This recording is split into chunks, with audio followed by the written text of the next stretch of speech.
Hello and welcome to another Star Citizen podcast. I'm your host, BoredGamer, and I'm here with the loveliest ever Zinnia. Say hello, Zin. Hello, Zin. There, I see. Now you get called lovely and you're happy. We're going to be talking about the IAE, the 2953 IAE that we're in the midst of. There's new ships. Alpha 3.21.1's live. We've got 3.22 probably by the end of the year. I want to talk about all of these things. So, Zin, how are you doing? You all right? Yeah, I'm all right, mate. Thanks for asking. How are you doing?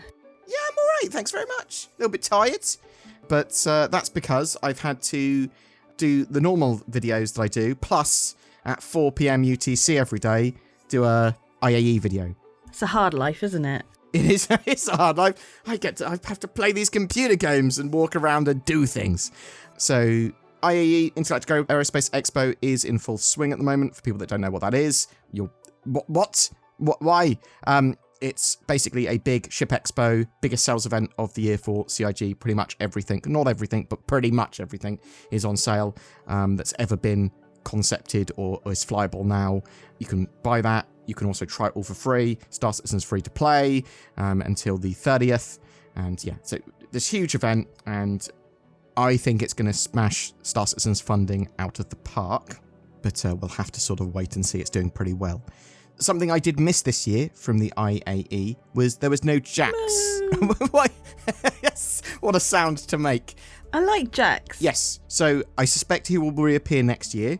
Cloud Imperium basically said no Jax McCleary videos and shorts this year because Squadron 42 cinematics and that sort of stuff was taking precedence at the time.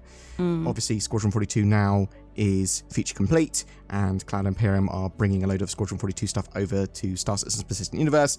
Awesome, really excited for Squadron 42. Eventually, we'll get a release date complete. They need to give us the release date of when that game's coming out, but we don't know yet. So it'll be at some point. Instead of no Jax this year, we have Garmin Humble as one of the things we saw. What did you think of these little shorts? Oh, they're pretty amusing. Yeah, they look a lot lower effort than the Jax McCleary ones. But they're silly, fun little things, along with the new trailers for the various ships and vehicles that have come out. That each day you can take a look at this digital magazine on the RSI website about the Intergalactic Aerospace Expo, and you might see some of these how to be a bounty hunter and that sort of short, silly, fun thing that Cloud Imperium are pretty good at doing. And this one's just very much in-game in engine with a few little tweaks. And yeah, it's come out pretty well. Garmin Humble, silly independent bounty hunter going around telling you how he's bounty hunts people. Yeah, it was a good laugh. Some of the other cool things that we've seen around the IAE, other than obviously the ships and the changing manufacturers each day for different ships that you can sort of try, is Xenothreat have been posting these little pamphlets around saying basically don't trust aliens, there's all this sort of stuff, and the Citizens of Pyro. What did you think of these little set pieces? Oh, I like them. It makes it a lot more immersive. Because you also had seen when we recorded our first day IAE, you went, oh, there's something over here, and you found like a little cargo roll area as well in the expo hall. Then on the other side there's a mining one. These are pretty cool because they're like almost like museum or... I mean, I'd say it's like when you go to an expo for whatever, and you'll find stands there that are for organisations or companies that are related to that sort of thing. Yeah, and it's very much now building into that. Cloud Imperium are having what would actually be at an expo, and eventually there might even be more things to do at the expo, to do with like jobs and missions and things you can buy or whatever. But they're building the environment and all of that in a way that's much more believable now with the expo, and it's getting better and better each year. This all runs until the 30th of November, and I think from the 26th onwards you can rent all the ships again from little terminals and kiosks that will appear at the expo. The expo is at the Tobin Convention Centre on Microtech at New Babbage, so go there, try it out. Is there anything that you were hoping to see this year that you haven't, and anything you're really excited by the AE, or anything that you're disappointed with, Zin? No. I never expect anything. I just like to see all the new stuff. Yeah, fair. There's lots of little bits that are done better this year. It's getting more and more refined for sure. New ships, that's a big part of the IAE, not just selling all of the ships that have previously been on sale, like over 140, I think now. But we've got the Storm and the Storm AA. So the Storm AA is entirely new, but the Storm is basically a light assault tank. have you seen the turret on the Storm AAs in the Storm Anti-Air? Not in person. But you've seen it in the Inside Star Citizen? Yeah, I saw it in the Inside Star Citizen. So how many missiles do you think? So basically the Storm AA, it goes for pure missile loadout, replacing the size 3 bespoke turret that the normal Storm has. Didn't you say like 32? Well, I might have said that from what we saw. There's 32 size 1 launch tubes, and there's 8 size 2 launch tubes. Okay. There. So there's a lot of launch tubes, but it appears that that's just half of the ammunition it's got. So it appears to have, unless it's a mistake or something overcalculated, 64 size 1 missiles and 16 size 2 missiles at its disposal, which is a lot of missiles. Wow. for I know, it's quite small. Can it reload then? Assumedly, yes. Assumedly that the store behind it and the others will come up. That's just from looking at what the actual inside the AA, what it said the ammunition was. A lot of munitions. I mean, 32 and 8 was a lot, I thought, but twice that is a lot more. It's twice a lot, which is a lot. That's going to be quite scary to fight against. And now, interestingly, as part of 3.21.1, you can lock ground targets with other ground vehicles. So you can lock onto another vehicle and fire missiles at them. I still think that Star Citizen there's still not enough reasons to use ground vehicles, but they're starting to build them. They're starting to get more and more things there. Potentially with 3.22 and stuff like that later in the year, we might actually have more. What did you think of the Gatak Sulen? It was interesting and different. Okay, that's a fair thing to say. I like the way it looks. I think it's quite cool. However, I don't like having to fly and land with my nose pointing upwards. Obviously, you can just sort of like point 90 degrees and whatever, and some people are going to be like, that's really easy, or I love it. Whereas I am disorientated and confused. Easily disorientated and confused. Yeah, even more so when I'm in the Sulen. Also, it's something I probably should say about the Storm and the Storm AA, $90 to $100 sort of thing for those ground vehicles. Super expensive for what they are. You can buy them in game pretty cheap, and you should be able to buy those in game in the Q1 2024 patch. So there's a 3-month exclusivity period for newly flyable and newly drivable things. So sort of bear that in mind. The Sulen, absolutely fantastic starter ship, even though it lands on its bum. But if you're learning Star Citizen like that, great. Press S rather than Control to land your ship is basically what you need to do. It's got a load of weapons on it. When our little video that we did of the Sulen, when we saw it on the first day, Zin and I were talking about the little flaps that were coming up and down, and I said that they were sort of like potentially for thrusters, but Zin later identified them as cargo. I did not identify them. Somebody else identified them in the YouTube comments. Oh, okay. You've now identified, based on someone else's comment, that they were for the cargo, which is a good point, because I was like, I know it's got like 6 SCU cargo space, but I didn't actually know where it went. I know it was exterior. But okay, so it goes on these little flaps, which have Gravlev on them as well, assumedly. Yeah, Sulen, $65, $70. It's a cool ship. It's a great starter ship. I think you can get it as a pledge for like another $2.50 or something, with a starter pack. Cool if you're into that sort of thing. But there's loads of other beautiful ships like the Avenger Titan, or cheaper starter ships that you can just get the game and then get everything else in game. Where do you fall on that sort of spectrums in? Do you think you should get as cheap a ship as you can as your starter ship and then just get everything in game, or do you think spending a bit more is fine, or actually just buy a fleet if you want? Do what you want, mate. Don't ask me. don't listen to me. Do you think you're potentially ruining some of your gameplay by not being able to sort of grind up to the ships? Do you think No.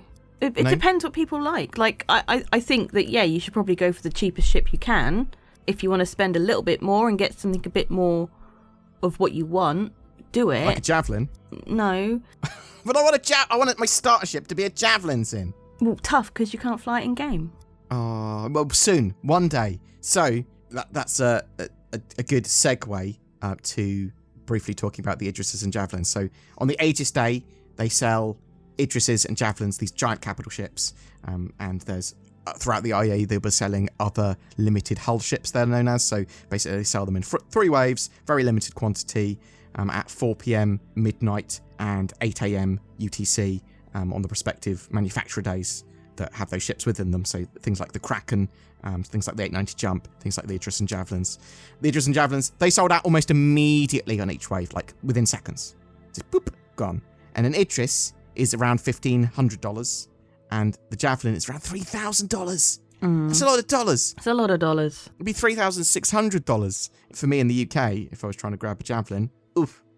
But the Idrises and Javelins, they do appear in game at the moment in NPC hands, but not for players. And players will be able to use their Idris Ps and Idris Ms and Idris K upgrade packs once Squadron 42 is released. They're planning to release the Idris with that. But the Javelin's going to be a little while longer after Squadron 42 is released before we're having that as a player ship in game, unfortunately. What do you think about that sort of stuff? Were you hoping that it would be in game sooner, or do you not really mind much? I don't really mind much. Okay, that's fair. I suppose I sort of forgot to talk about the C1. C1 Spirit, or Spirit C1, is also now available. It's $125. It is a awesome alternative to the Cutlass and Freelancer. I think it's going to be replacing my Cutlass. What are you thinking? Do you like the C1 over potentially your Cutlass, or do you love your Cutlass Red? I like my Cutlass Red. Okay. I mean, for one, mine's medical. Yeah, it is a different role. I suppose it's replacing my Cutlass Black, but not my Cutlass Blue and Red. So, yeah, fair. I think a lot of people will want to start the game with a C1. They're pretty cool, but as I said, get everything in-game. C1, again, you have to wait until probably Q1 2024 to be able to buy it in-game with in-game money. We are expecting some more stuff with the IAE as well, some new ships and vehicles, at least the RSI miner on the RSI day. The actual schedule says RSI continues to innovate with a new deep space miner. This is going to be in between the size of a Mole and an Orion. Expect sort of Corvette-ish sized. Are you excited by new miner in games or is it just industry and you're into your other gameplay? I'm not interested in mining that much, so not bothered. But again, I like seeing new ships. It's always interesting. What about salvage? Do you enjoy salvage? It's all right, yeah. Or just the treasure hunting aspect of salvage? No, I think I prefer the salvage. Okay, well that's interesting because we'll talk more about salvage in a minute. Other stuff to know: Alpha 3.21.1 is live. That's part of the Intergalactic Aerospace Expo that had all that sort of those new ships and updated expo halls in that. Something that Zin and I haven't really tried yet because covering the IAE is ship-scale tractor beams with the SRV being able to tow other ships through quantum even. So I'm expecting this to be heavily abused and it's quite buggy at the moment. If you tractor beam someone's ship without permission, you can get a criminal rating. They get a choice to push charges on you. Lots of other ships have got tractor beams as well. So C1, for example, can tractor beam stuff, pull it towards it, and then push that tractor beam to the bottom of the ship and then manage its cargo as well, pull it into its cargo bay, do stuff with its cargo grid. So it's actually quite cool, these ships go tractor beams. But I am worried that people are going to be throwing ships at each other and stuff like that, hurling them at landing zones. Well, that's genuinely my worry. Just how can you troll people with it? How can you exploit it? Can I drop stuff on people from orbit? Because you sort of can, although it's quite hard to aim. There's also a big standalone tractor beam now for FPS, so it's like a dedicated kind of two-handed tractor beam. All the tractor beam stuff sort of changed and updated. FPS behaviours have been dragged from Squadron 42 into the persistent universe. They're still a bit buggy at the moment. I don't think we're going to see these done properly until they've sort of optimised their networking stuff. That's one of the problems of Star Citizen AI and the server and netcode stuff all sort of fights each other at the moment until we have server meshing and optimised netcode. Are you looking forward to the updated Siege of Orison events in? Yeah, why not? So it's, I think, Xenothreat and Siege of Orison, my two sort of favourite dynamic events they do. And Siege of Orison has been hugely updated and optimised. And hopefully with that FPS AI update, it should be really, really good when they run it again. So we'll be covering that once they are running it again. That will probably be after the IAE at some point in December. There's various other things in 3.21.1. Trespassing on ships now allows the crew to sort of shoot the people on board without getting criminal ratings. As I said earlier, there's ground vehicle improvements with missile locking and some radar stuff. Data heist missions, which are slightly more in-depth, glorified retrieval missions. You go to an underground bunker, you hack a terminal or otherwise access a terminal, and then have to stop the servers overheating or being destroyed as waves of enemies attack them while you're sort of uploading data, is the idea. So similar-ish to the retrieval heist stuff, retrieval missions, because they're in similar locations and you're fighting waves of enemies in the same sort of way. But yeah, we're covering 3.21.1 more with that content once the IAE is over, most likely. But there is more before the end of the year. Are you excited for the updates with 3.22, Zin? Yes. Is this mainly because of hair?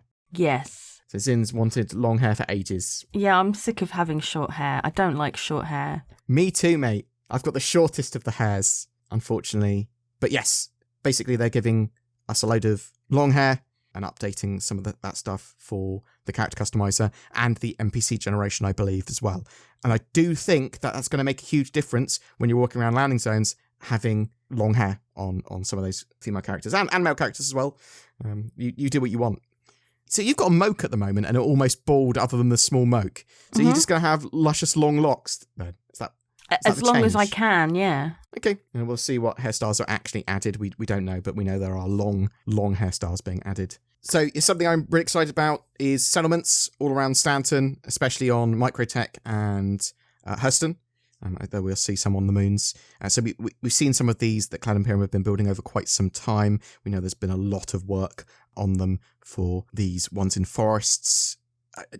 They look absolutely awesome. There's farms, there's these big forest settlements, there's ones that look like almost salvaged Viking villages. I say salvaged, they're made of like derelict ships and stuff and salvage and scrap.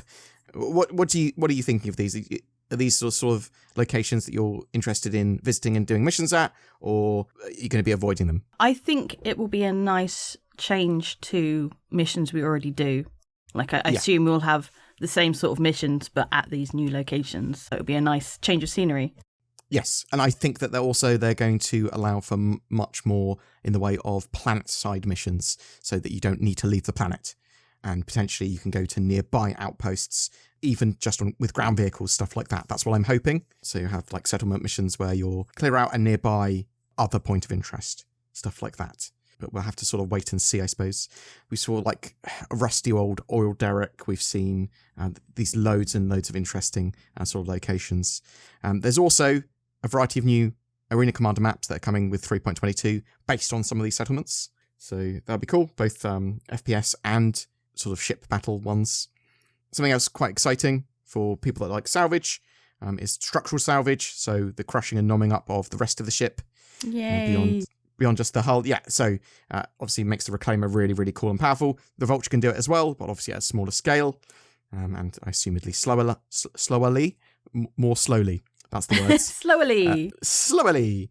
We've got inventory cargo containers, which are cool because you can go, I want to put a cargo container in my cargo hold, and I want to put other useful items in it. So you can put a load of medical supplies in it, you can put some weapons and stuff in it, ammo, whatever, and then access it like you would a backpack.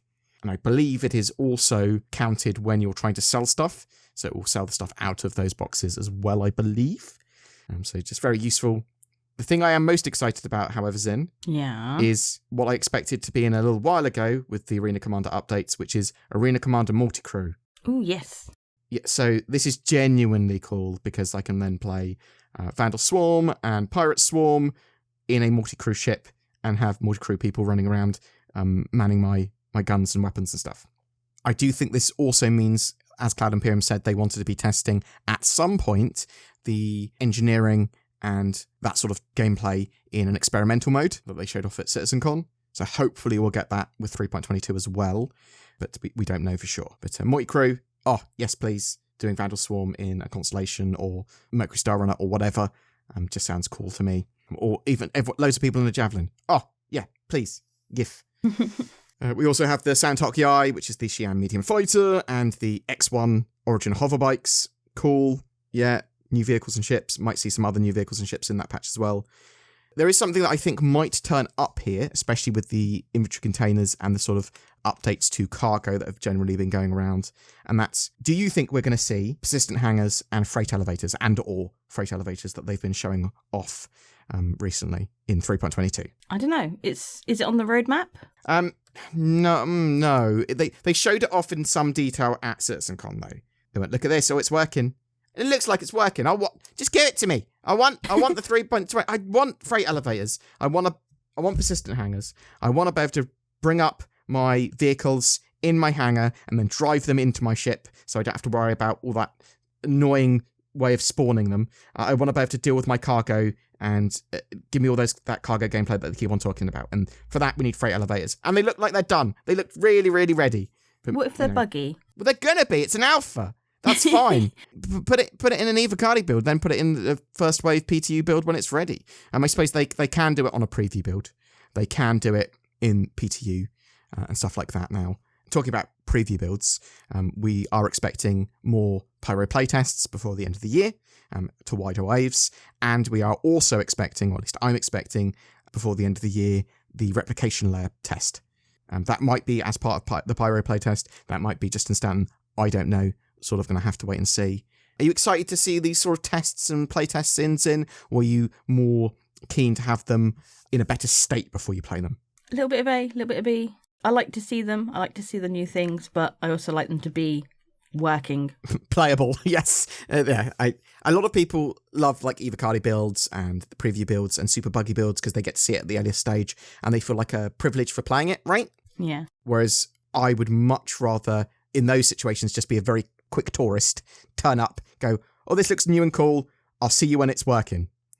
So I do think that Cloud Imperium are going to be ploughing ahead with getting stuff working a lot quicker now, with a lot more of the dev teams working on the persistent universe stuff as they moved over from Squadron now, because Squadron is feature complete.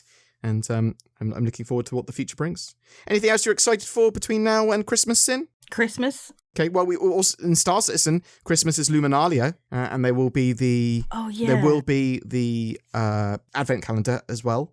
Which typically, I believe there will be, which typically gives us a load of freebies. So each day you can open the Advent calendar and get some free loot. And there have been rumours of interesting distribution with more golden tickets for other things and stuff like that, and stuff that you can find in game, which gives you access to other ships and stuff. Maybe coming around Luminalia, maybe not. That's sort of more rumoured than anything else. But, imagine if they had some golden tickets for the Javelin. And why not? Why not do that for a load of the ships like that? But not necessarily, this now gives you access to buy it, but just here, have a Javelin for 24 hours. Oh, okay, a gold ticket. What about a very rare occasional platinum ticket for things like that? Or do you think that's too valuable and will cause too much stress? Too valuable. Yeah, it'll be interesting though. So does that just cause too much community stress when something that is worth like $3,000 could be given away? I'm interested to know what people think, though. Tell us what you are looking forward to during the IAE. Do you like the idea of platinum tickets for very expensive ships that you can basically get them for free as handouts? But there would be very PvP, very hard to actually get them. Is there anything that you're trying to grab ship-wise? Are you excited by any of the new ships? Are you looking forward to Alpha 3.22 by the end of the year? And if so, what feature? What do you think of that Sulen? Do you think it's cool? Does the Storm have too many missiles? Yeah. What are your thoughts? I'd love to hear from you in the comments below. And say goodbye, Zinnia. Goodbye, Zinnia. Thanks for watching, guys. You take care. What is best in life? To crush your enemies, to see them driven before you, and to hear the lamentations of their women? No, of course not. It's NordVPN. I never saw Conan the Barbarian checking his bank balance and then watching some cool shows on Netflix, all while protecting his privacy and being super secure. To be honest, I can't even remember Conan wearing a shirt. Silly Conan. And now, a big old snake god's got your internet history. Good job. Don't be a Conan the Barbarian. Check out NordVPN. Links below for powerful discounts too. Do you like using your eye holes for extra immersion in Star Citizen and help aim and do some cool stuff? Well, you can with Tobii Eye Tracker 5, which is on sale at the moment. This gives you native high-precision head and eye tracking in Star Citizen. Very cool for general immersion, for combat both in ship or on foot. They are absolutely fantastic pieces of kit, and both Zin and I have one. Use the links below to grab one or to find out more. Every month we've been giving away a ship for Star Citizen, but for November, to celebrate the Intergalactic Aerospace Expo 2953, we are giving away a load of different ships, each to a different person. The Avenger Titan, the Drake Cutter, the C-8X Pisces, the Mustang Alpha, and the Nomad. All great starter ships, but also useful for any fleet. They all come with a game package and lifetime insurance. That's all you need to start playing Star Citizen. That's 5 prizes and 5 chances to win. Just comment on any of my videos made during November to be in for a chance of winning.